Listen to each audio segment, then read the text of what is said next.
Congratulations, you had a baby boy. Yes? Yes, and his name is Vihan. Vihan means new dawn, beginning, or first ray of sunlight. Awesome. Enjoy your new baby. Thank you for being here today.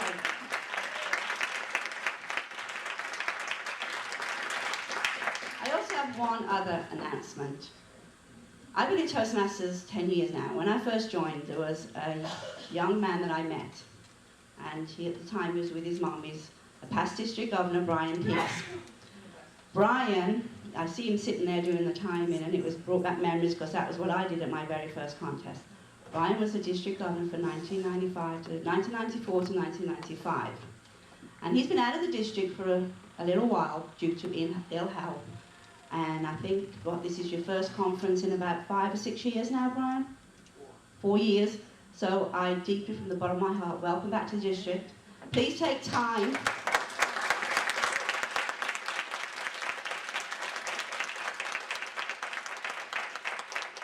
Please take time to talk to Brian. He has a wealth of knowledge and the history of the district. So Brian, from the bottom of my heart, welcome back to the family. Thank you. And with that, I know we're going to go for lunch, so Brooke's already told you what you all have to do. Go buy some raffle tickets, go visit the credentials, go and mingle with some new friends and old friends. First timers, I hope you're all having a good time, yes? You're not very loud. First timers, you having a good time? Yes! All right. So we can sit together. And take all your personal belongings, please, so they can set up. And we'll see you for lunch. Thank you.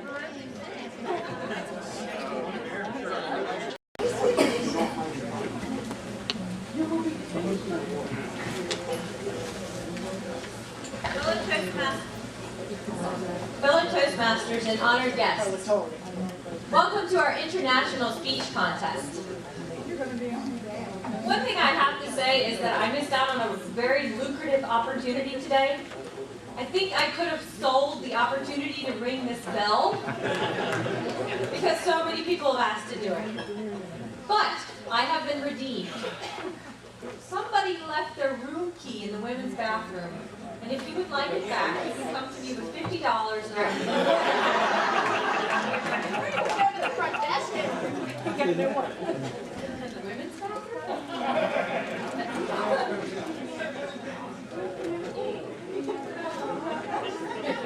Thank you. It is with great pleasure that I introduce back to the platform our contest chair, Kara Shipley.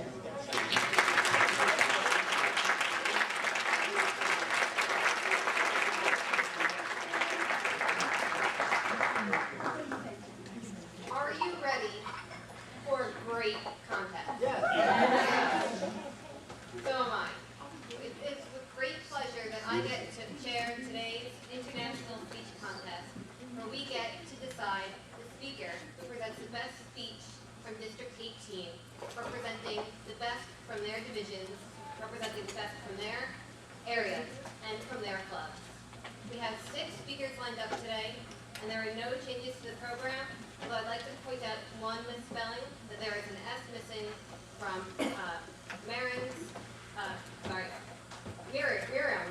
last name. It should be Ramos Lebron. Without any other changes, I would now introduce to the stage our contest master, Judy Speaks.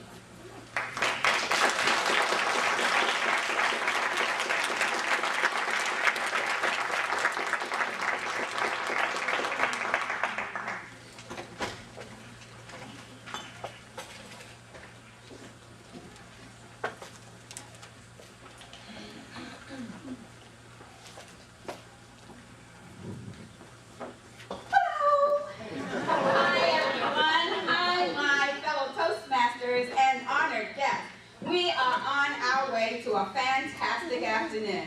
It is great pleasure that I greet you now and am thankful to be accepted to do this honor as contest master of our District 18 International Speech Contest. The winner of today's contest will move on to represent District 18 at the World Champion of Public Speaking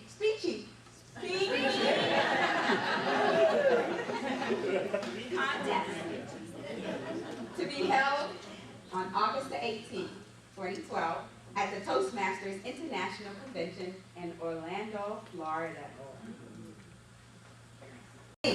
Turn off all pagers, cells, any electronic devices that you have that may disturb our contestants. Ring-a-ling-a-ling. Also, I ask no pictures be taken when the contestants are speaking. And then finally, please do not leave the room while the contestants are speaking. If you must leave the room, then do so at the 1 minute of silence. Protests concerning eligibility and originality will be limited to the judges and contestants. Any protest will be lodged with the Chief Judge, Deb Gilchrist, and/or the contest master prior to the announcement of the winner and ultimate. Today's speeches are 5 to 7 minutes. May I have the timing report, please? International and humorous speeches shall be from 5 to 7 minutes. A contestant will be disqualified if the speech is less than 4 minutes 30 seconds or more than 7 minutes 30 seconds. A green signal will be displayed at 5 minutes and remain displayed for 1 minute. A yellow signal will be displayed at 6 minutes and remain displayed for 1 minute. A red signal will be displayed at 7 minutes and will remain on until the conclusion of the speech. Thank you. Contest chair, have our contestants been briefed? All the contestants have been briefed. Thank you. Chief Judge, has all the judges been briefed? The judges have been briefed. Excellent. The order of the contestants. Number 1, Marilyn Hanchek. Marilyn Hanchek, number 1. Number 2, Lisa Richards. Lisa Richards, number 2. Number 3, Juan Havion. Juan Havion, number 3. Number 4, Tony Witten. Tony Witten, number 4. And number 5, Myron Ramos LeBron. Myron Ramos LeBron, number 5. And number 6, Harvey Bailey. Harvey Bailey, number 6. Now, our contestants can remain in the room.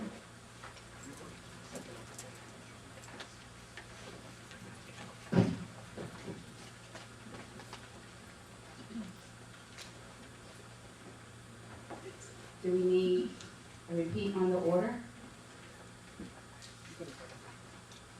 Are we ready to begin? Yes. All right, so let's get excited and let's welcome Marilyn Hanchek.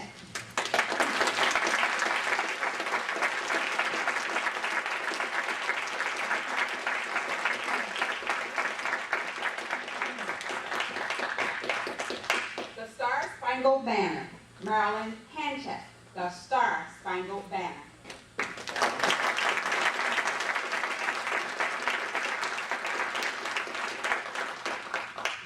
Madam Contest Master, fellow Toastmasters, and welcome guests.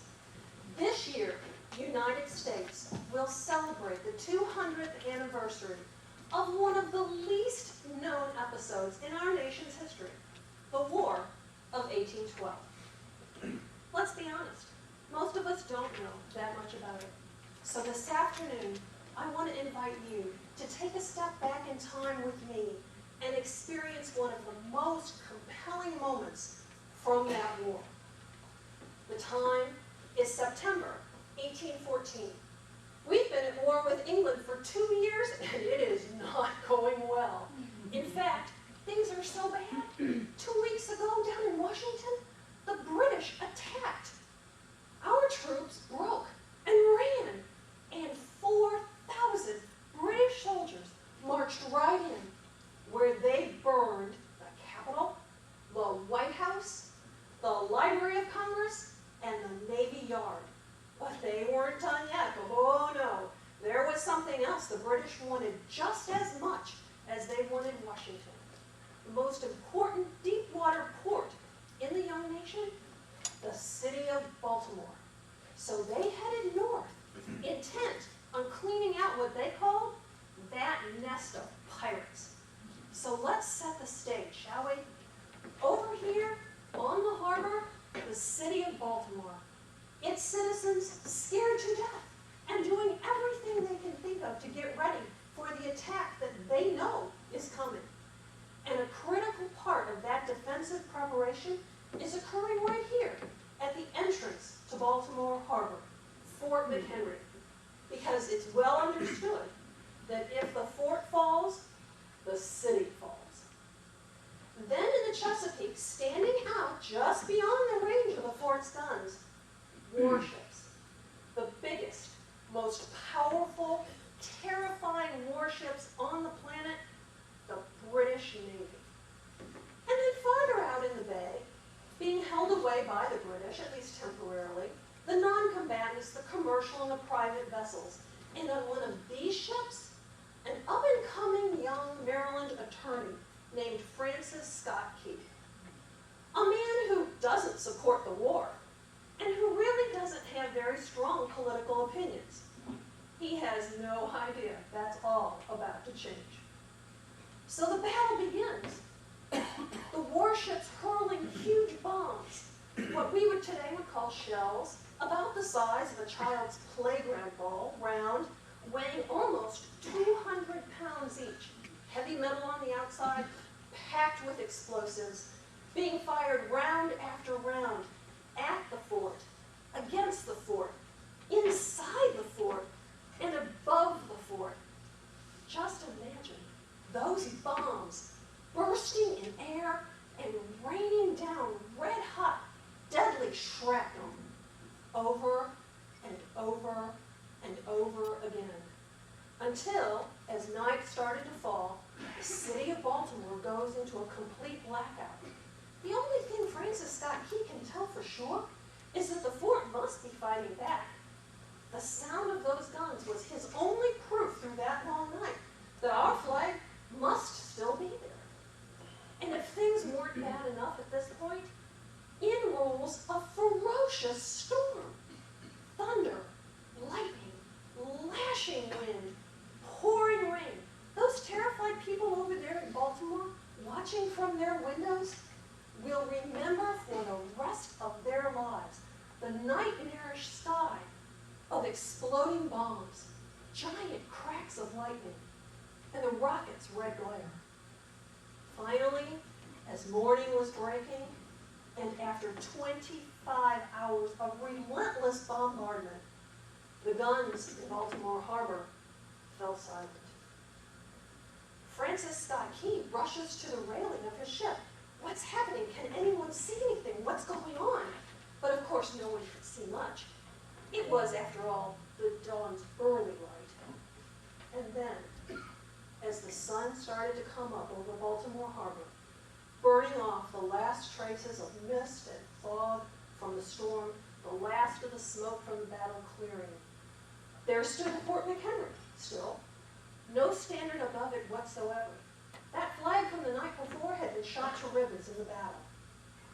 And then, as every pair of eyes on every ship and building and shoreline and pier strained to see what would happen next, from Fort McHenry rose the largest flag that had ever been displayed in the United States.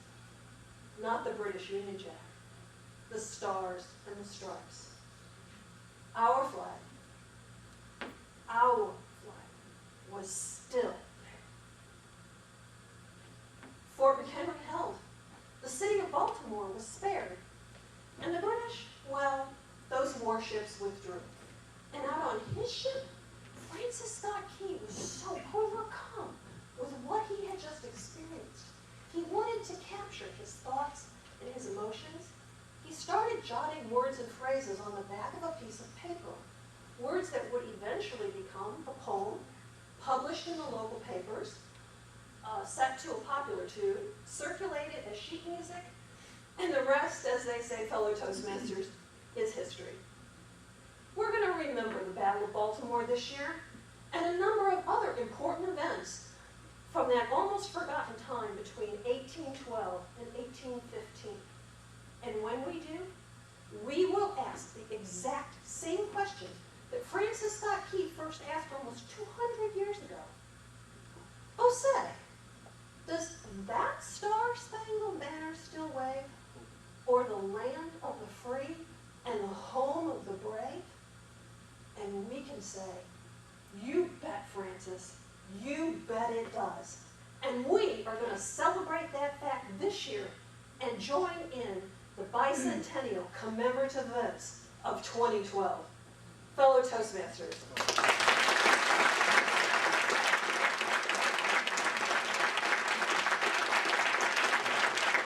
Let's have 1 minute of silence, please.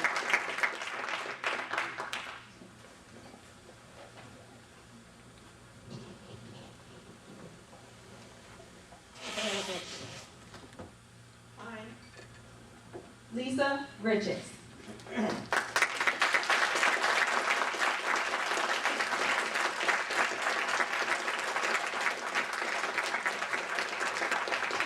Your exit. Lisa Richards, choose your exit.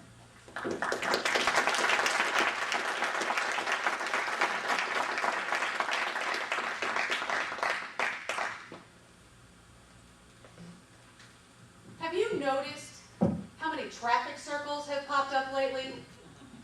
They confuse the heck out of me. I can never figure out where I'm supposed to be in order to get to where I need to go. Do they frustrate you as much as they do me? Doesn't it sometimes feel like you'll spend the rest of your life stuck on this traffic circle? Well, now just imagine how much more intimidating that same circle can be in a foreign country, where they drive on the other side of the road. Madam Contest Master, fellow Toastmasters and guests, when some friends and I visited Bermuda, if I had known that I was going to be catapulted back to driving 101, I would have never agreed to what my friend Sandy suggested. Hey, do this! Let's rent scooters for the day and tour the islands! Yeah, let's do it! That sounds like fun! It wasn't. What I thought was going to be a day filled with adventure turned into the Indy 500. Bermuda is filled with traffic circles. Oh, and they don't call them traffic circles. They're called roundabouts. Oh, that makes me feel better. And because they drive on the wrong side of the road, the traffic inside that roundabout moves in the wrong direction. We hadn't been on our scooters but 5 minutes when we hit that first roundabout. An hour later, I was still on it. In fact, if you had been standing on the other side of that roundabout with my friends waiting for me, you would have seen me whiz by you 87 times. As I continued around this carousel, I began thinking, there has to be a speech in this. But how many times, as we're driving along the highway of life, do we encounter a roundabout for real?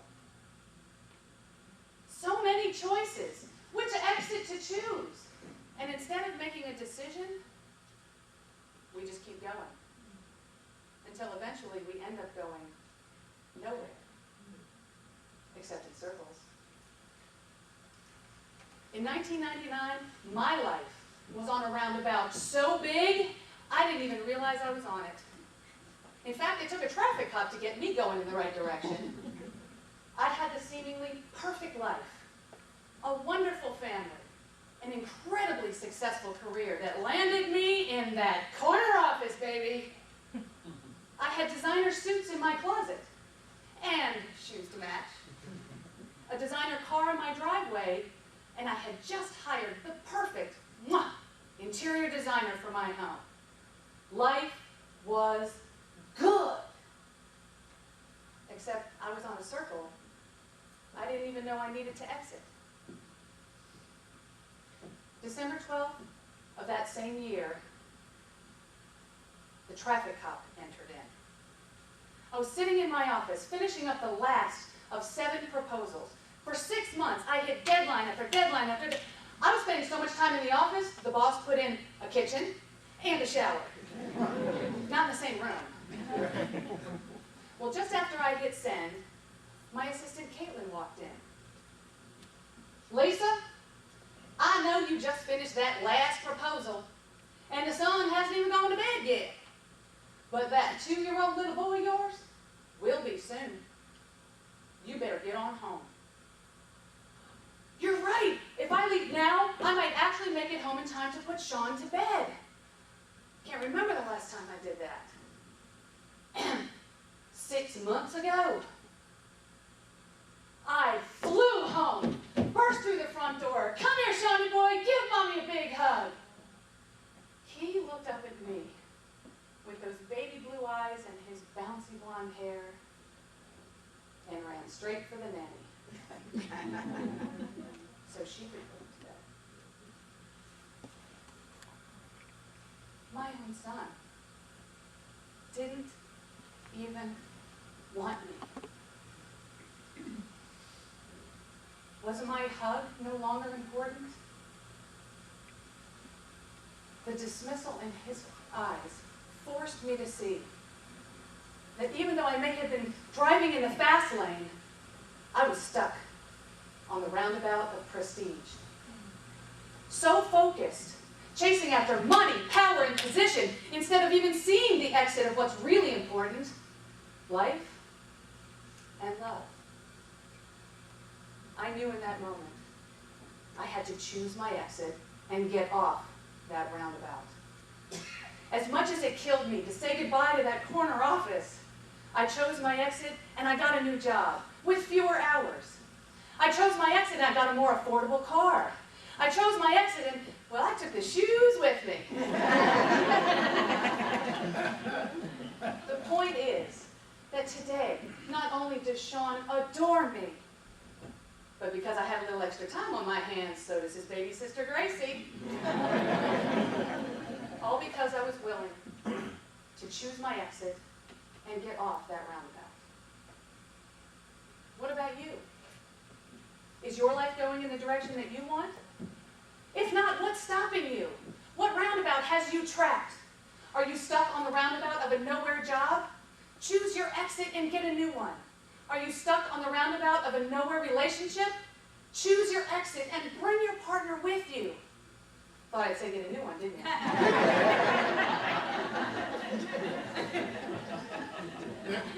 Croy, you ran off your roundabout. And I know that wasn't easy. It's not easy for anyone. But the rewards far outweigh the challenge. I have one question for you. Where is your roundabout leading you? Nowhere! Consider me your personal traffic cop. It's time to decide the direction you want to go. It's time to remember why you want to get there. The time for you to choose your exit is now.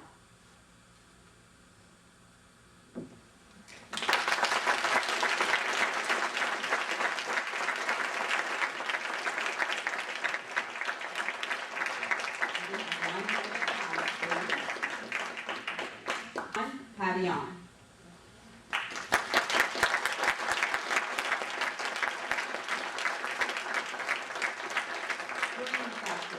Ron, Patty on, Green Factory.